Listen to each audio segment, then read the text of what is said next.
After C section recovery பற்றி தான் பார்க்க போகிறோம். ஆட்டோமேட்டிக்காக வந்து அந்த ஞாபகம் வரல. நான் வந்து ஸ்டொமக்கை தொட்டு பார்க்குறதுக்கே வந்து அவ்வளோ பயந்தேன். திரும்பி படுக்க முடியாது, நம்மளால் எந்திரிக்க முடியாது, அப்படியே படுத்த மாதிரியே தான் இருக்கணும். திருப்பியும் அவ்வளோ கஷ்டப்பட்டு அவங்க ஹெல்ப்போட அந்த பெட்டில் இருந்து இந்த ஸ்ட்ரெச்சருக்கு மாறி அதுக்கப்புறமா ரூமுக்கு வந்துட்டோம். யூரின் டியூப் எல்லாமே வந்து மாட்டியிருந்தாங்க, ட்ரிப்ஸுமே போட்டிருந்தாங்க.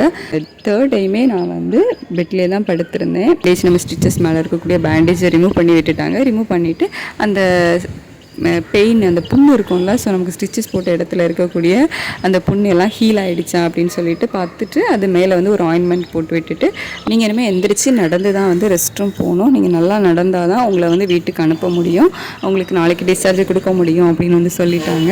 வந்து எல்லாத்தையும் விட நம்ம குழந்தை தான் பெருசு அப்படிங்கிறதும் அப்போ தான் எனக்கு வந்து ஸ்ட்ரைக் ஆச்சுது. யூரின் போகிறது எனக்கு பெரிய கஷ்டமாக வந்து தெரியலை, பட் மோஷன் போகிறது வந்து ரொம்ப கஷ்டமாக இருந்துச்சு.